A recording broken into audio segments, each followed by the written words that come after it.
Hi again, my name is Hooman Zarrinkelk. I'm a board certified oral surgeon and I practice in Ventura, California.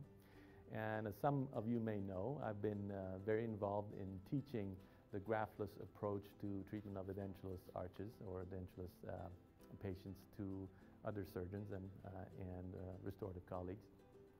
And about once a week, I get a phone call from somebody who's taken one of my courses or somebody who's had some knowledge of my work, and they call to ask, well, what implant do I need to have for my case that's coming up? I have an all-on-4 scheduled in a couple of weeks, and what implants I'm going to have, or I don't have an inventory. So I'm going to try to save you some money by telling you what the minimal requirements of what the minimal inventory you need to have to approach an all-on-4 type procedure.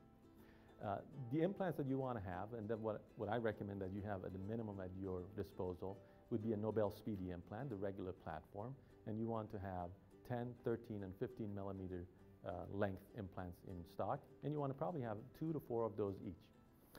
As the abutments are concerned, you need to have some multi-unit abutments involved in stock, and I would have 2 4 millimeter collar height, 30-degree abutments. I would have 2 17-degree 4 millimeter collar height abutments in stock, and I would have 2 straight or zero degree abutments with 2 millimeter collar height.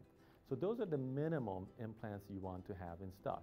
If you want to be able to manage some of the cases where the 4 millimeter replace or 4 millimeter regular platform Speedy spins out a bone, then you need to have 5 millimeter active implants. Those have the same diameter as the regular platform Speedy implants, so that you can insert a 5 millimeter implant diameter in a 4 millimeter osteotomy that you do. So those are the minimum requirements that or the minimum inventory you need to have in stock before you start an all-on-4 case.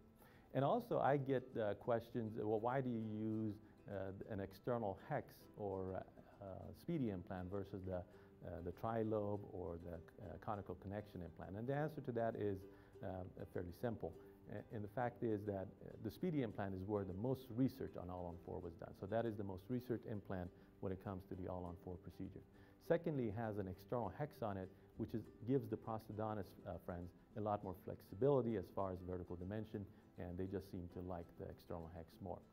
Thirdly, the external hex will give you 12 stops on your multi-unit abutments. That gives you a little bit more flexibility as far as correcting the angulation of your implants that you're going to have to do with your multi-unit abutments.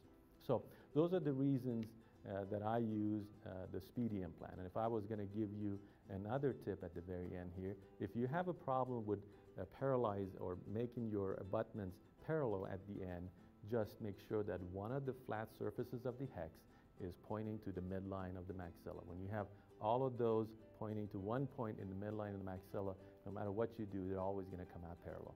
Thank you for your time.